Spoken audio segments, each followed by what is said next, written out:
আসসালামু আলাইকুম প্রিয় দর্শক, এই ভিডিওটি না টেনে সম্পূর্ণ দেখবেন। শুধু মুদি ব্যবসায়ীদের জন্য না, সকল ব্যবসায়ীদের জন্য এই ভিডিওটি খুবই উপকারী হবে। আমরা জীবনের প্রয়োজন পূরণ করার জন্য যা কিছু ক্রয় বিক্রয় করে থাকি, তার মধ্যে সবথেকে বড় একটি পার্ট হলো গ্রোসারি আইটেম বা মুদি দোকান রিলেটেড আইটেম, যাকে সহজেই বাংলা ভাষায় বলা হয় নিত্য প্রয়োজনীয় জিনিস। আপনারা চিন্তা করে দেখুন, আপনি সপ্তাহে বা মাসে কয়টা কাপড় কিনেন, কয় জোড়া জুতা কিনেন বা কয় সেট জামা কাপড় বানিয়ে আনেন। নিশ্চয়ই হিসাব করলে তার সংখ্যা হবে অনেক কম। অথচ নিত্য প্রয়োজনীয় জিনিসগুলো হিসাব করে দেখুন, যেমন তেল, সাবান, চাল, ডাল, সেমাই, চিনি, এসব সপ্তাহে বা মাসে কতবার কত পরিমাণ কেনা লাগে? নিশ্চয়ই অনেক বেশি। আর নিশ্চয়ই এসব পণ্যগুলো কেনার জন্য কোনো না কোনো দোকানে যেতে হয়। আর সেই দোকানদার যদি আপনিই হন, তাহলে নিশ্চয়ই আপনি চাইবেন আপনার দোকানে কাস্টমার বেশি আসুক, বিক্রি বেশি হোক। তো আজকে আমি এই ভিডিওতে বিক্রি বাড়ানোর জন্য যে পরামর্শগুলো দিব, এই পরামর্শগুলো শুধু যে মুদি দোকান ব্যবসায়ীদের জন্য তা না, বরং প্রতিটা দোকানের প্রতিটা ব্যবসায়ীর জন্য এই পরামর্শ বা টেকনিকগুলো খুবই উপকারী হবে। তাই সকল ব্যবসায়ীদের এই ভিডিওটি দেখার অনুরোধ রইল। আর এই পরামর্শগুলো মেনে ব্যবসা করলে যে কোনো দোকানের যে কোনো ব্যবসার বিক্রি দ্বিগুণ বেড়ে যাবে ইনশাল্লাহ। তো 1 নম্বরে বলবো আপনার দোকানের প্লেস বা জায়গা নির্বাচন সম্পর্কে। আপনার দোকানটি যদি বাজারের মাঝখানে হয়, অথবা 2-3 রাস্তার মোড়ের প্রথম দোকানটি হয়, অথবা কোনো স্কুল কলেজের সামনে বা মাদ্রাসার গেটের সামনে হয়, বা এমন লোকালয় যেখানে মানুষের চলাফেরা খুবই বেশি, তাহলে নিঃসন্দেহে আপনার বিক্রি বেশি হবে। তাই আপনারা আপনাদের দোকান এমন জায়গায় দেওয়ার চেষ্টা করবেন। 2 নম্বরে আপনারা নিশ্চয়ই আপনার দোকানের ডেকোরেশনটা খুব সুন্দর করে করবেন।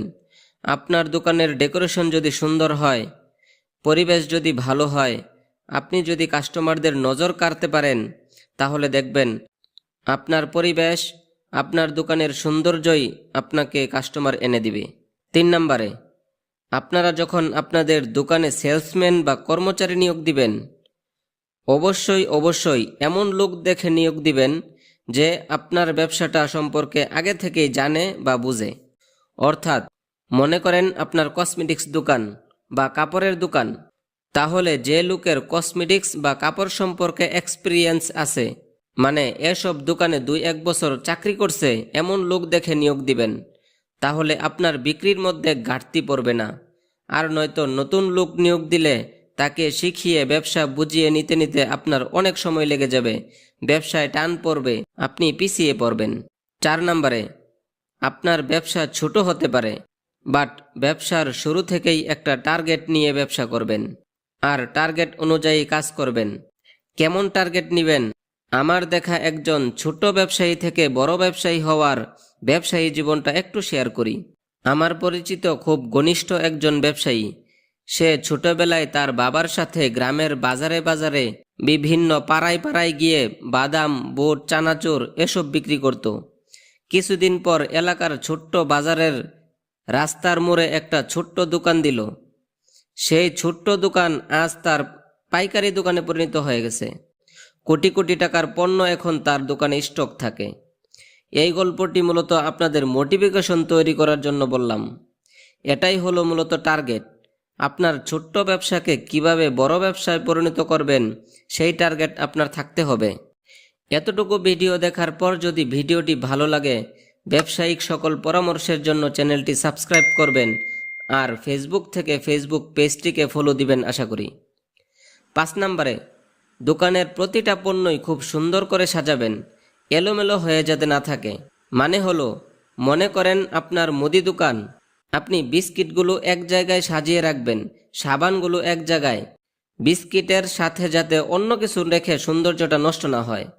তাই সুন্দর করে সাজিয়ে রাখবেন যাতে কাস্টমারদের নজর কাড়ে।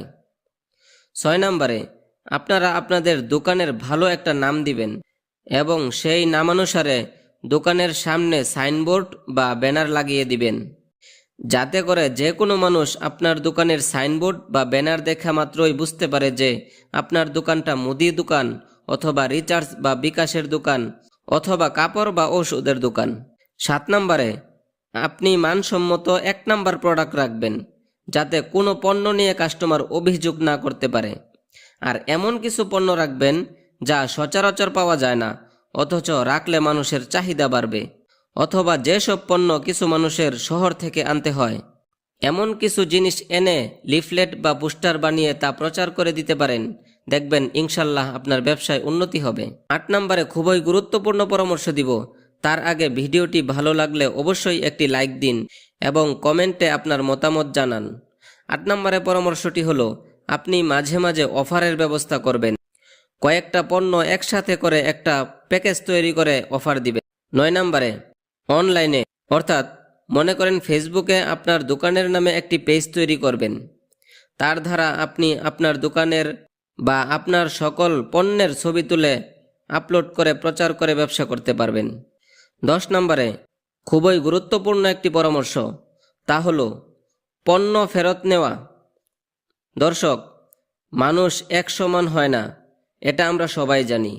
কোনো কাস্টমার যদি কোনো পণ্য নেয়ার পর কোনো কারণে ফেরত নিয়ে আসে, আপনার যদি অল্প কিছু লসও হয় ফেরত নেবেন, তাহলে ওই কাস্টমার খুশি হয়ে আপনার দোকানের রেগুলার কাস্টমার হয়ে যাবে।